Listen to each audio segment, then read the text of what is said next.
उधर खबर है कि पश्चिम एशिया में तनाव के बाद सऊदी अरब, इराक, यूएई और कुवैत में तेल का उत्पादन घटा दिया गया।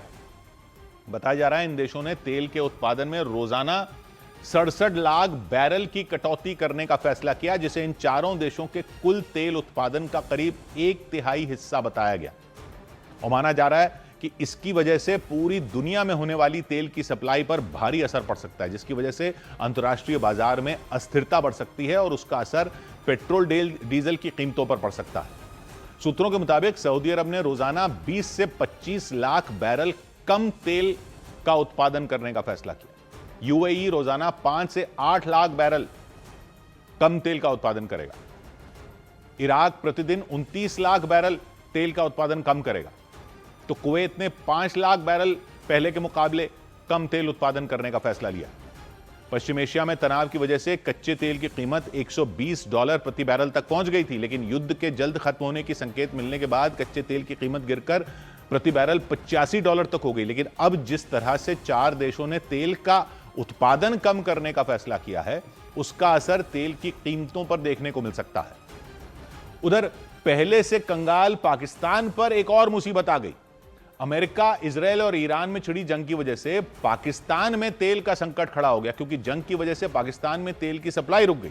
पाकिस्तान में ज्यादातर तेल स्ट्रेट ऑफ हॉर्मूज से ही आता है, लेकिन इस रास्ते के बंद होने से पाकिस्तान का बुरा हाल हो गया। वहां तेल की किल्लत होनी शुरू हो गई। इससे निपटने के लिए पाकिस्तान की सरकार ने लॉकडाउन जैसे प्रतिबंध लगा दिए, यानी ऐसे प्रतिबंध लगा दिए कि लोग अपने घरों से बाहर ही न निकलें, क्योंकि दावा किया गया कि जंग की वजह से पाकिस्तान में तेल का स्टॉक घटता जा रहा है और अगर आने वाले कुछ दिन और पाकिस्तान में तेल की सप्लाई नहीं हुई तो पाकिस्तान बर्बादी की कगार पर आकर खड़ा हो जाएगा। और इसीलिए पाकिस्तान के प्रधानमंत्री शहबाज शरीफ की चिंता बढ़ गई। उन्होंने तेल बचाने के लिए कई सख्त कदम उठाए, जिनके तहत पाकिस्तान में 50% कर्मचारी वर्क फ्रॉम होम करेंगे। इसके अलावा सरकारी और निजी दफ्तर हफ्ते में सिर्फ 4 दिन ही खुलेंगे। स्कूलों में हफ्ते में 2 दिन छुट्टी होगी। कॉलेजों में ऑनलाइन पढ़ाई करवाई जाएगी।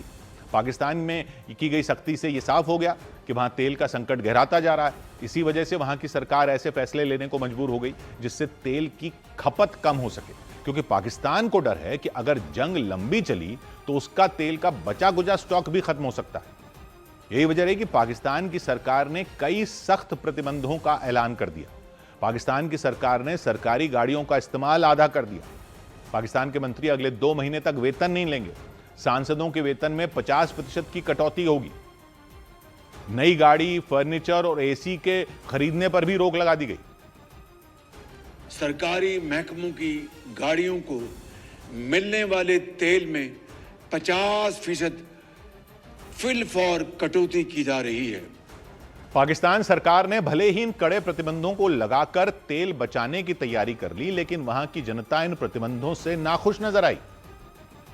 स्कूलों को बंद करने के लिए कोई नोटिफिकेशन दे रहे हैं या कोई उनके सजेशन है, लेकिन बहरहाल ये सही तो नहीं है, इसका कोई ये प्रॉपर हल तो नहीं है। इससे पहले पाकिस्तान की सरकार ने पेट्रोल और डीजल के दाम भी बढ़ा दिए थे। इसके पीछे भी तेल के बढ़ते संकट को ही वजह बताया गया था। शहबाज शरीफ सरकार ने तेल की बचत करने के लिए पेट्रोल और डीजल पर एक साथ 55 पाकिस्तानी रुपए बढ़ा दिए थे। दावा किया गया कि इससे पहले कभी भी पाकिस्तान में पेट्रोल डीजल के दाम इतने नहीं बढ़ाए गए थे। इस बढ़त के बाद पाकिस्तान में पेट्रोल की कीमत 321 पाकिस्तानी रुपए हो गई और डीजल की कीमत 335 पाकिस्तानी रुपए के पार पहुंच गई। माना जा रहा था कि पेट्रोल और डीजल के दाम बढ़ने से लोग घरों से बाहर कम निकलेंगे और तेल की बचत होगी, लेकिन वहां उल्टा ही हो गया। पेट्रोल और डीजल के दाम बढ़ते ही लोगों ने पेट्रोल पंप पर लाइनें लगा ली थी। लोगों को डर सताने लगा था कि पेट्रोल और डीजल खत्म होने वाला है। इसकी वजह से वहां हालात बिगड़ गए थे और दावा किया गया कि इसके बाद ही पाकिस्तान की सरकार ने सख्त प्रतिबंध लगाने का फैसला किया। उधर तेल की किल्लत से जूझ रहे बांग्लादेश की भारत ने मदद की। भारत ने बांग्लादेश को 5000 टन डीजल भेजा। यह डीजल पाइपलाइन के जरिए भेजा गया।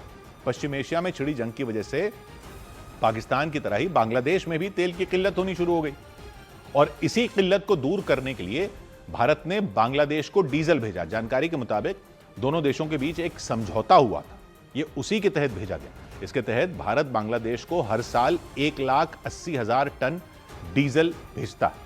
ये समझौता था। भारत से बांग्लादेश तक डीजल पाइपलाइन के जरिए भेजा जाएगा। दावा किया गया कि इसी समझौते के तहत भारत ने 5000 टन डीजल भेजा। भारत ने यह मदद ऐसे वक्त में की जब जंग की वजह से दुनिया भर में तेल का संकट खड़ा है और बांग्लादेश में तो तेल के साथ ही बिजली की भी किल्लत होनी शुरू हो गई, जिसे देखते हुए वहां की सरकार ने कुछ दिनों के लिए बांग्लादेश की सभी यूनिवर्सिटियों को बंद कर दिया। बांग्लादेश सरकार ने यूनिवर्सिटी बंद करने के फैसले को ईद उल फित्र की छुट्टियों के साथ जोड़ दिया। ईद उल फित्र 20 या 21 मार्च को होगी और तब तक यूनिवर्सिटियां बंद रहेंगी। दावा किया गया कि इससे छात्रों को लंबी छुट्टी मिल जाएगी और बिजली की बचत हो जाएगी। इसके अलावा बांग्लादेश सरकार ने पेट्रोल डीजल की खरीद को लेकर भी बड़ा फैसला लिया। जंग शुरू होने के कुछ दिन बाद ही वहां के लोगों को पेट्रोल डीजल खत्म होने का डर सताने लगा था। लोगों ने ज्यादा पेट्रोल डीजल खरीदना शुरू कर दिया था पैनिक में। इसकी वजह से वहां के पेट्रोल पंपों पर लंबी लाइनें लगी हुई दिखी थी। हालात बेकाबू हो गए। वो देखकर वहां की सरकार ने पेट्रोल और डीजल खरीदने की एक लिमिट तय कर दी, जिसके तहत बाइक सवारों को, मोटरसाइकिल को दिन में सिर्फ 2 लीटर पेट्रोल मिलेगा। गाड़ी वाले 10 लीटर, बस वाले 70 से 80 लीटर पेट्रोल डीजल खरीद सकते हैं। इसके साथ ही सरकार ने एक चेतावनी भी दी वहां पर कि अगर किसी व्यक्ति ने तय लिमिट से ज्यादा पेट्रोल डीजल खरीदा तो उसके खिलाफ कानूनी कार्रवाई होगी। इधर पूरी दुनिया में बढ़ते ऊर्जा संकट को देखते हुए दक्षिण पूर्व एशिया के देश वियतनाम ने कई कड़े फैसले ले लिए। ईरान जंग की वजह से तेल की बढ़ती कीमतों को लेकर दक्षिण पूर्व एशियाई देश वियतनाम ने कई अहम फैसले लिए। उसने अपने देश की सभी कंपनियों से अपील की कि वो अपने कर्मचारियों को घर से काम करने की इजाजत दें ताकि दफ्तर आने में ईंधन खर्च ना हो। कैबिनेट बैठक में प्रधानमंत्री मोदी ने मंत्रियों को संदेश दिया कि जंग की वजह से तेल संकट का बोझ आम लोगों पर नहीं पड़ना चाहिए। उन्होंने मंत्रियों को निर्देश दिए कि वो लोगों को ये बताएं कि भारत के पास तेल और गैस का पर्याप्त स्टॉक है। सूत्रों के मुताबिक भारत ने अपनी रणनीति में बड़ा बदलाव किया है ताकि घरेलू बाजार में तेल और गैस की कोई किल्लत न हो।